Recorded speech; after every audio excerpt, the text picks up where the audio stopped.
कक्षा 13 स्टूडेंट की मांगे और अंशुमन सिंह। न्यूज के देखने के बाद प्रतीक कहता है, ये तो काफी गलत हुआ। मुझे तो अभी भी भरोसा नहीं हो रहा है कि किसी को हॉस्टल के अंदर घुसकर मार दिया। हमें तो डरना चाहिए, क्या पता कि आगे हमारे साथ भी ऐसा कुछ हो सकता है। संकेत कहता है, क्या यार प्रतीक, तुम तो मुझे डरा रहे हो। ऋषि कहता है, नहीं संकेत, प्रतीक बिल्कुल सही कह रहा है। घुस के मार देने का मतलब है कि कोई भी यहाँ सेफ नहीं है। आज के सारे क्लास बंद कर दिए गए हैं। सारे लोग धरना प्रदर्शन करने वाले हैं। पहला तो इंसाफ के लिए और दूसरा हमारे सेफ्टी के लिए। हमें चलना पड़ेगा, जल्दी से फ्रेश हो जाओ। अगले 2 घंटे में सबको बुलाया गया है।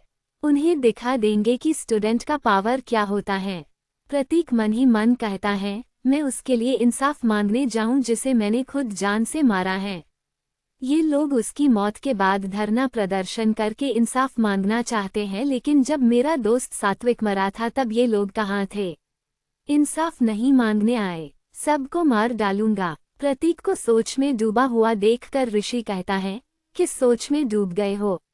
प्रतीक कहता है, नहीं नहीं यार, मैं तो बस समीरा के फैमिली के बारे में सोच रहा था। उसके माँ बाप क्या सोच रहे होंगे। संकेत कहता है, हाँ यार, उनकी तो जिंदगी खत्म हो गई होगी। समीरा उनकी इकलौती बेटी थी, लेकिन उनका एक छोटा बेटा भी है जो शायद उन्हें जीने की एक उम्मीद दे। प्रतीक बिना कोई जवाब दिए हुए फ्रेश होने के लिए चला जाता है। प्रतीक के जाने के बाद ऋषि से संकेत कहता है, तुम्हें नहीं लगता है कि प्रतीक थोड़ा अजीब बिहेव कर रहा है। ऋषि कहता है, प्रतीक शुरू से ही अजीब है। जब सात्विक रहता था तब प्रतीक नॉर्मल था, लेकिन उसके जाने के बाद प्रतीक तुम्हारे आने तक एक जिंदा लाश की तरह था। अब धीरे धीरे नॉर्मल हुआ है, अभी भी बाकी है। इधर आयुष्मान राणा पोस्टमार्टम के रिपोर्ट के आने का इंतजार कर रहा था। आयुष्मान राणा हवलदार मनोज को चिल्लाते हुए कहता है, कहाँ है पोस्टमार्टम रिपोर्ट। मनोज कहता है, रश्मि मैडम लाती ही होगी। आयुष्मान कहता है, तो आप फिर वह कहाँ है, वह अब तक आई क्यों नहीं। मनोज कहता है, वो आती ही होगी। तभी रश्मि वहां आती है, जिसे देखकर आयुष्मान कहता है, कहाँ है पोस्टमार्टम रिपोर्ट, जल्दी लाओ मुझे। रश्मि कहती है, मुझे हर चीज समझ में नहीं आया, इसलिए मैं उन्हें खुद लेकर यहाँ आई हूँ। वह आपको अच्छी तरह से एक्सप्लेन करेंगे। ये है डॉक्टर खुराना, जो हमेशा हमारे भेजे गए लोगों का पोस्टमार्टम करते हैं। आयुष्मान देखता है कि वह डॉक्टर 50 साल से भी ज्यादा के उम्र का था। आयुष्मान कहता है, ठीक है, तो फिर बताइए क्या आया है पोस्टमार्टम रिपोर्ट में।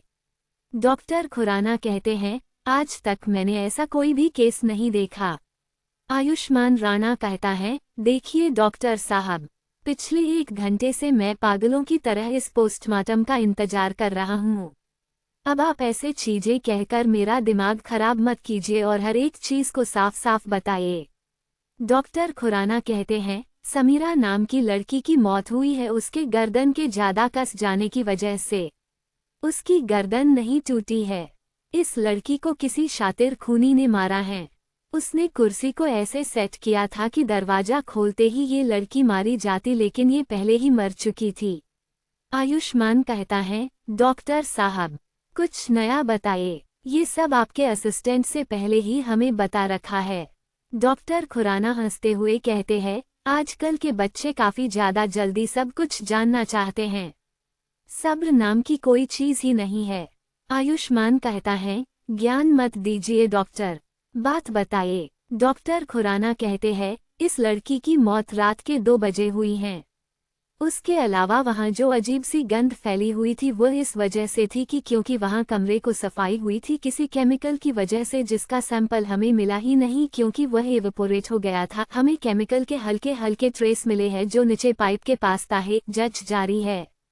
आयुष्मान कहता है, इसका मतलब है कि वह जो कोई भी था वह पाइप से चढ़कर आया था। काफी खतरनाक इंसान होगा वह। हो सकता है कि वह कॉलेज का ही कोई हो। आप मुझे ये बताइए कि वहाँ कोई फिंगरप्रिंट या फुटप्रिंट के बारे में बताइए जो मिला हो। डॉक्टर खुराना निराशा वाली शक्ल बनाते हुए कहते हैं, बिल्कुल भी नहीं मिला। न ही कोई फिंगरप्रिंट और न ही कोई फुटप्रिंट। सब कुछ साफ सुथरा हो गया था। वहां पर कुछ भी था ही नहीं। आयुष्मान राणा कहता है, आपका ये पोस्टमार्टम रिपोर्ट काफी ज्यादा बेकार था। अब तो बस इकलौता रास्ता है वो CCTV footage. Doctor Khurana postmortem report के एक कॉपी को वहां छोड़ते हुए निकल जाते हैं। रश्मि आयुष्मान राणा को एक हार्ड डिस्क देते हुए कहती है, ये ही है वो फुटेज जो कॉलेज में भेजा है हमें। आयुष्मान कहता है, लगाओ इसे कंप्यूटर में फिर देखूं मैं। रश्मि ऐसा ही करता है और दोनों फुटेज देखने लगते हैं। आयुष्मान फुटेज देखने के बाद कहता है, क्या बकवास है ये। 2 बजे के बाद का फुटेज कहाँ है। रश्मि उसे देखते हुए कहती है, दरअसल वहाँ के सारे कटे हुए मिले थे। एक भी कैमरा कम नहीं कर रहा था वहाँ का। किसी ने वहाँ का सारा तार एक जगह से काट दिया जो एक स्पेशल जगह पर था। आयुष्मान कहता है, ठीक है वह जगह दिखाओ जहाँ सीसीटीवी के तार काटे गए थे। 2 बजे के पहले तक एक फुटेज में उस जगह को बार बार रिवाइंड करके आयुष्मान राणा देखता रहता है और आखिर में कहता है, इसे अल्ट्रा स्लो करके दिखाओ।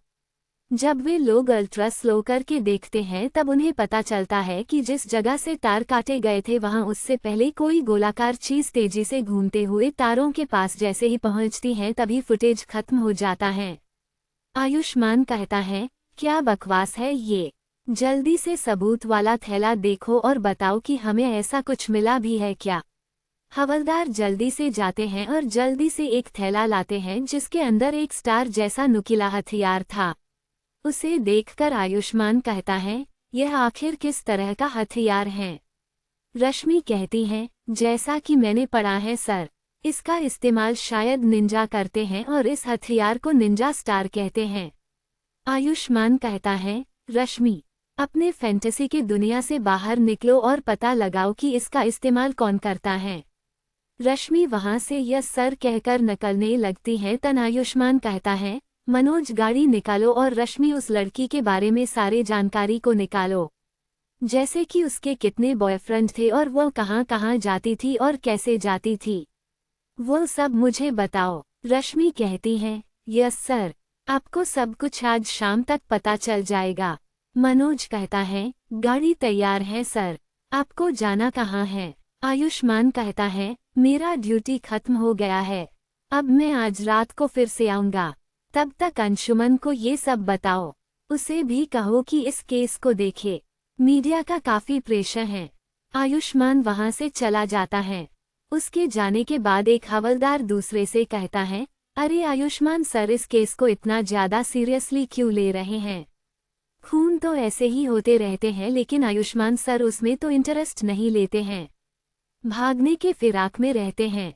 दूसरा हवलदार कहता है, बात ऐसी है कि मुझे भी नहीं पता, उन्हें नाइट ड्यूटी में लगाया गया है न इसलिए शायद गुस्से में रहते हैं। अब हमारे हाल फिलहाल के ड्यूटी वाले अंशुमन सर को और उनके गुस्से को झेलने पड़ेगा। शॉर्ट टेम्पर्ड इंसान है वह। आधे घंटे के बाद उन्हें पुलिस स्टेशन के अंदर एक इंसान कदम रखता है जो बहुत ही ज्यादा खतरनाक दिखाई दे रहा था। उसकी मूंछ लंबी चौड़ी थी। वो अंदर आते ही कहता है, ये सब क्या सुन रहा हूँ मैं, एक लड़की का खून हो गया है। बेवकूफ लोगों, स्टूडेंट धरना प्रदर्शन कर रहे हैं, चक्का जलाकर रोड जाम कर दिया है और मांग कर रहे हैं कि इंसाफ मिले उसे। अंशुमन कहता है, बात ऐसी है कि अब आयुष्मान के बेवकूफ़ी को सही करने का वक्त आ गया है। अब उन स्टूडेंट को दिखाना होगा कि उनका सामना अंशुमन सिंह से हुआ है। सारे लोग गाड़ी निकालो, उसके बाद हर एक इंस्पेक्टर और हवलदार को बुलाओ और उसके बाद स्टूडेंट्स को रोको वरना इलाके का हालत खराब कर देंगे। अंशुमन जो डे ड्यूटी वाला सीआई था वह कॉलेज के लिए निकल चुका था। इधर प्रतीक भी फ्रेश होकर उन सारे स्टूडेंट्स के साथ शामिल हो चुका था जो विद्रोह करने के लिए बेकरार थे, रोड जाम करके बैठे हुए थे। ऋषि या संकेत काफी आगे थे जबकि प्रतीक पीछे खड़े होकर देख रहा था। उन सब को देखकर प्रतीक कहता है, इन सब को मार डालने का मन कर रहा है मुझे। इन लोगों ने मेरे दोस्त सात्विक के मौत के वक्त तो ऐसा कुछ नहीं किया। वजह क्या थी? क्या सात्विक अनाथ था इसलिए या फिर वह लड़का था इसलिए? हाँ, लड़का था इसलिए ही। समीरा एक लड़की थी, इसलिए ये लोग ऐसा कर रहे हैं। सबको मार देना चाहिए। तभी प्रतीक देखता है कि वहाँ काफी सारे पुलिस के लोग आते हैं और सामने से स्टूडेंट को घेर लेते हैं और शील्ड लगा देते हैं। सारे पुलिस वाले लाठी लेकर खड़े थे। एक लंबी मूंछ वाला हट्टा कट्टा इंसान सीधा एक बड़ा सा लाउडस्पीकर लेकर जीप के बोनट के ऊपर बैठते हुए चिल्लाते हुए कहता है, बात ऐसी है कि मैं सबसे पहले तुम स्टूडेंट के लीडर से मिलना चाहता हूँ। जो लीडर है वो बाहर आओ, उससे ही हम बात करेंगे और तुम लोगों की मांगों के ऊपर गौर करेंगे। ये बात सुनकर स्टूडेंट के ग्रुप से जो बाहर निकला था वह कोई और नहीं बल्कि सिद्धार्थ था और उसके पीछे एक लड़की जिसे प्रतीक नहीं जानता था और आयुष भी आगे आए थे और पुलिस के बैरिकेड के सामने खड़े हो गए थे।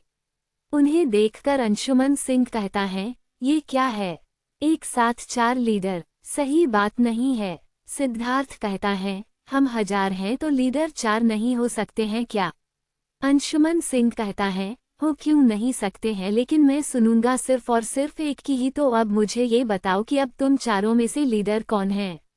सिद्धार्थ आगे कहता है, बात ऐसी है कि मैं सबका लीडर हूँ। अब बताए कि हमारी मांगे पूरी होगी या फिर नहीं। अंशुमन सिंह कहता है, किस तरह की मांगे? जल्दी से बताओ मुझे। सिद्धार्थ कहता है, अपना फोन निकाल कर देखिए। मांगे तो हम मीडिया के सामने ही रखेंगे। ये कहते हुए सिद्धार्थ और बाकी 3 मीडिया के पास पहुंच जाते हैं। अंशुमन कहता है, ले हो गई गड़बड़। अगर ऐसा है तो बात ऐसी है कि मीडिया अब इस मांग को तीखे तड़के ले साथ दुनिया के सामने पेश करेगी। उसके बाद मुझे कॉल आएगा कि हमें क्या करना है। ऊपर से काफी प्रेशर दिया जाएगा। सिद्धार्थ जब मीडिया के पास पहुंचता है तब मीडिया के लोग एक्साइट होते हुए अपना सारा माइक सीधा सिद्धार्थ के सामने रख देते हैं। सबका एक ही सवाल था कि उनकी मांगे क्या है। सिद्धार्थ कहता है, हमारी 2 मांगे हैं जो अगर फुलफिल नहीं हुई तो हम इस जगह को किसी भी कीमत पर खाली नहीं होने देंगे। अब मैं आप लोगों को हमारे मांग बताता हूँ। सिद्धार्थ चिल्लाते हुए कहता है, हमें अगले 24 घंटे के अंदर हमारे साथी समीरा का खूनी यहाँ चाहिए और दूसरी मांग ये है कि उसे सजा हम स्टूडेंट्स ही देंगे। सिद्धार्थ के ये कहते ही सारे के सारे स्टूडेंट भी सिद्धार्थ के साथ तेजी से चिल्लाने लगते हैं, हमारी मांगे पूरी करो, हमारी मांगे पूरी करो, समीरा को इंसाफ दिलाओ। To be continued.